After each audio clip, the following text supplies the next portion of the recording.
Well, hey, good morning. Hope you're doing well this morning. Listen, I'm coming to you from a place that I've never come to before, and I'm out in my garage. And it's cold outside this morning. I think it's about a half a degree. And I was sitting here at a little hobby desk I've got, and I was working on a few things. And I said, hey, I want to hang out with these guys this morning just for a little while. I guess I could have moved my truck. But anyway, I just wanted to hang out with you guys and talk to you about some things this morning. I get the distinct privilege of coaching people, leading mastermind groups, and sometimes I have to pinch myself. I think, man, I'm getting to live the dream here, and it's just incredible. But I wanted to talk to you about committing to a constant and never-ending improvement.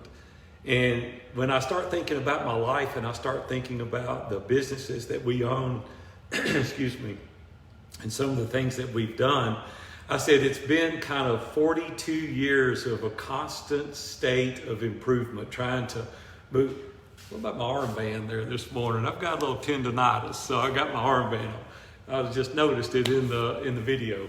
But it's always trying to do better, like always trying to improve in my personal life and my professional life. And those that have been around me a long time know I'm not the sharpest tack in the box, but I've got that determination and that grit and that desire to really want to kind of move the ball down the field, to want to really do good. And I'm always asking myself these difficult questions. Robin said I drive everybody crazy, including her, but I'm always asking myself, how can I do this more efficiently? Like, what is the thing that I can do to improve this just a small bit today? And I know over time how that really magnifies. And then I think, like in business, how can I do this to make it more profitable? Like, not in a greedy way, but just in a way that I can pay attention to where I can really be efficient and then more profitable. And then I asked myself, how can we serve our customers better?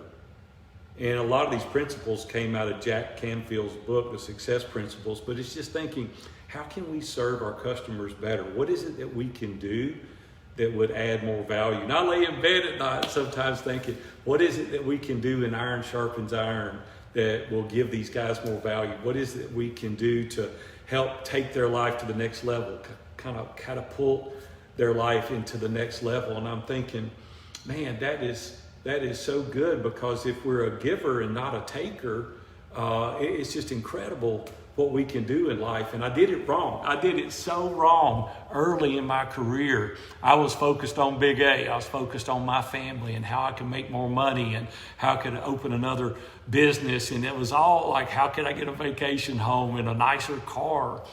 And then I had that wreck back in 2001 where it took a pedestrian's life, and it really made me reorient my focus. I don't want that to happen to you.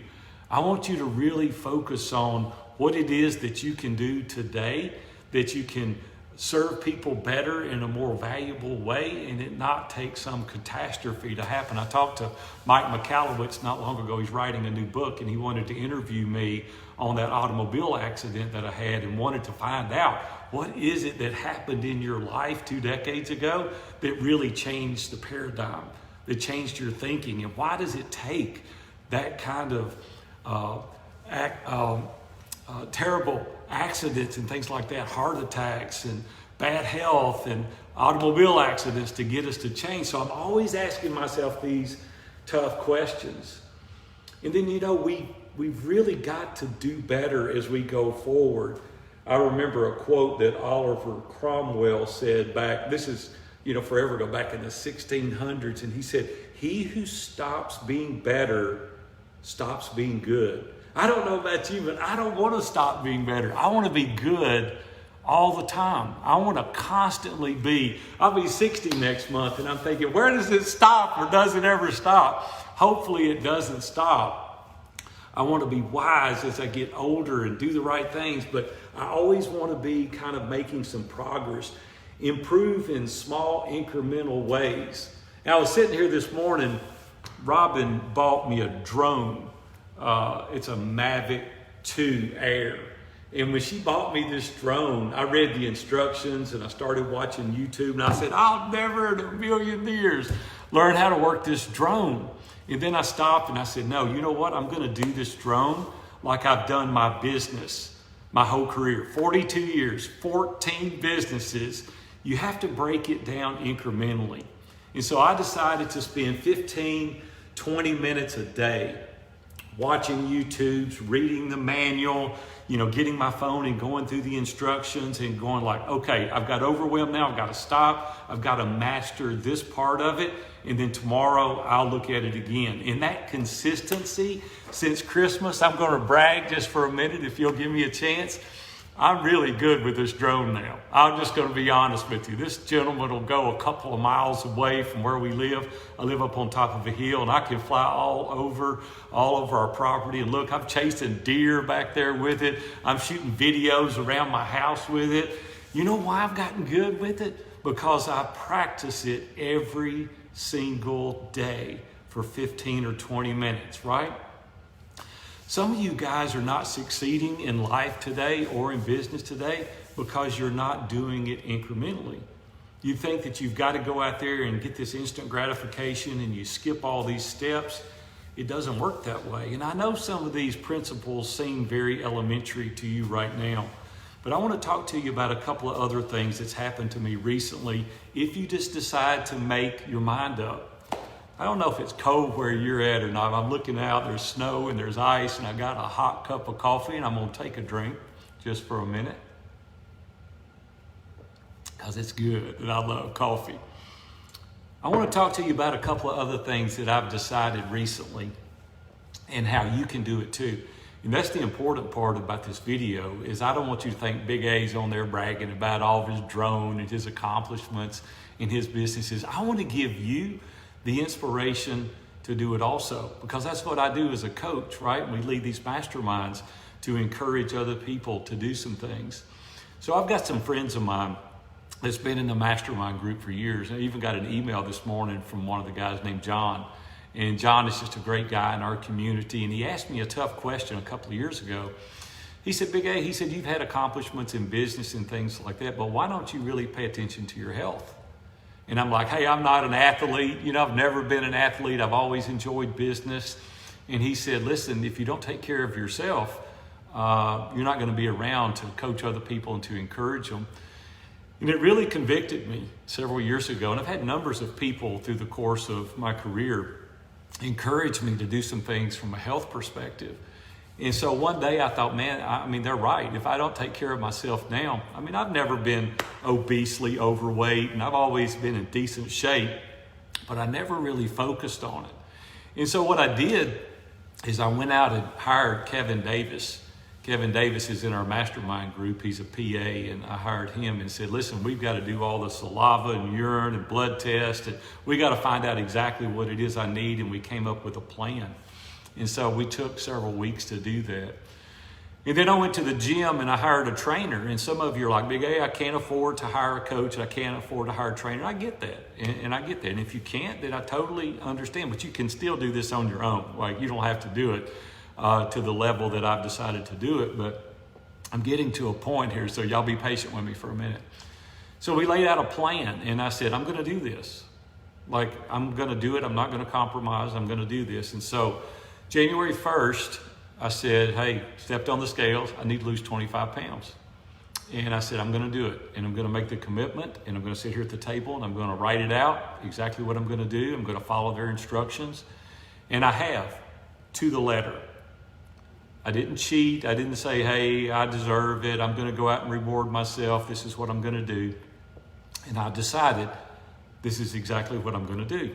Y'all be patient with me. I know I'm talking longer than I normally do, but I think it'll be worth it to you in the end if you'll just give me a minute. And I thought, this is the way I've run my businesses over the whole course of my career. And I said, I'm going to totally commit to this. Well, here's what's happened as a result of that. So when I went to the gym, he said, we got to do squats. So I had a 45-pound bar, and it's a hex bar, and I held it, and he put a little bit of weight on there, nothing hardly. I think he put 30 pounds on it or something. And I had to use these little elevators. I don't know what they're called. I couldn't even do a complete squat, not one. Now, when I say a complete squat, all the way down, all the way back up. And so I had to use these little elevators. He said, let's start here. Well, that was 6 months ago when I started doing that. The paying attention to what I eat started January 1st. Well, I've done it twice a week, every single week for 6 or 8 months now. And I was doing 50, 60 pounds to start with on elevators. Today, I'm doing 3 sets of 12 with 200 pounds. Okay? It's not that much weight for a lot of you guys, but it's a lot of weight for me because I did it every single day. And I committed to doing that with Alan at the gym. Well, with Kevin, I committed to the diet. This is exactly what I'm going to eat. I'm not going to eat anything less, anything more. We've gone on vacation. I did it on vacation. I fast 18 hours a day. I eat exactly what they said. I've lost 34 pounds in 7 weeks. Now, some of you, I know what you're saying. Oh, that weight's going to come right back. Well, I'll deal with that now. Like, I've got to develop the habits in order to keep it off. Now, I had to get the weight off. My point is being consistent every single day took 34 pounds off. Matter of fact, Robin said I need to gain 9 pounds back. I'm below my ideal weight. I'll deal with that later, right? I'll eat something else. But my point is what are you not being consistent with? And I coach guys every single day, and they give me all this song and dance, and they give me these excuses why they can't do this, and they don't have the time. You've got the time if you want to do it. That's just plain and simple. And when I was studying some of the other things that we read and we study on, in the, what's his name? What's that guy's name that wrote that book? My mind is blank. Jeff Olson in The Slight Edge. He said we need to get 1% better every single day, right? Just 1%. And if you think about that, some of the examples that he uses in the book, he said, this blew my mind. And I know you guys are smart and you can do math. But if you just take 1 hour a day and stop watching so much TV or stop your gaming, I always say that. You know why? Because I hate gaming. I hate it. It just consumes so much time for people. I think it's ridiculous, but that's my personal opinion. Don't y'all hate on me because I hate gaming, because I think there's so many more productive things as a man that we could be doing for our families and our kids and our teenagers and our businesses and our colleagues. I'm going to get to preaching here in a minute. I hate gaming. But anyway, 1 hour a day. Do you realize that is 9 40-hour work weeks? 1 hour a day. Do you realize in 2.5 months what you could be doing that would be proactive with your time? You could learn to play the guitar. You could learn to fly this drone. You could do a second language. Your business could grow exponentially if we would just do this incrementally every single day. But you know what happens? We do it for 6 weeks and then we don't get the results we want, and we abandon it and we go to the next shiny object syndrome. Let me just tell you from experience, if you want to be successful, you've got to determine what it is that you want. And then you've got to do the task. And I use these words all the time because it's the way I think. It's the way my brain operates. Brian Moran's book, The 12-Week Year, said if you will work on the task, the goal and the dream will take care of itself. Why can we not understand that? I don't understand why we think we've got to do this thing in 6 weeks and we got to make all this money and we got to get people in our funnels and we got to convert them, and it doesn't work and you go to the next thing. Aren't you tired of going to the next thing? Is that not exhausting to you? I just don't understand why we can't get people around us to help us figure out exactly what it is that we want to do. Let people hold us accountable in a weekly accountability meeting. Brian Moran calls it the wham. Get guys around you, then go, did you do this week? Did you do this task? Did you stay focused? Are you being the husband you were called to be, the dad you were called to be? Are you doing the things that you're supposed to do that you said was priority? No, I didn't. Why? Because I'm lazy and I don't want to take the time to do it. That's what happens more often than not. We've got to have people around us in community. Our mastermind members hold me accountable every single day. Big A, did you do this thing? Whew, I got a little off. You can't get off. You got to do it. And then what happens is you set a 12-week goal to lose 25 pounds, and in 7 weeks you lose 34 pounds because you did it right. Golly, man, aren't you tired of not doing it right? Here we are, the middle of February, right? We still got 10 months to do it right in 2021, but you're going to have to get in community. You're going to have to get an accountability group. You're going to have to get people around you that really care about you in order to focus to do it right. Listen, it's not that hard. It's just not that hard to do it incrementally, a day in, a day out, a little bit at a time. 15 or 20 minutes a day in 2 months, you can master a drone, right? 1 hour a day in a year is 9 40-hour work weeks. Don't tell me you don't have time. Don't use that as an excuse. You've got the time, you just don't want to take the time. And I want to encourage you today, as I sit here with my hot cup of coffee on a cold wintry day, looking out, contemplating about the day, what is it that I can do today to be more efficient? What is it that I can do today to be more profitable? What is it that I can do today to serve our customers better? And how can I provide more value to more people in our community today? And if you think through those same things and you do it incrementally, I want to tell you, you're going to knock it out of the park. Hey, thanks for staying with me longer today. I know it's been a little bit longer, but I guess I'm just in that contemplative mode of thinking today, and I wanted to share with you guys. So thank you for taking time. Go out there today and kill it, because you too can do it without a question. We'll see you.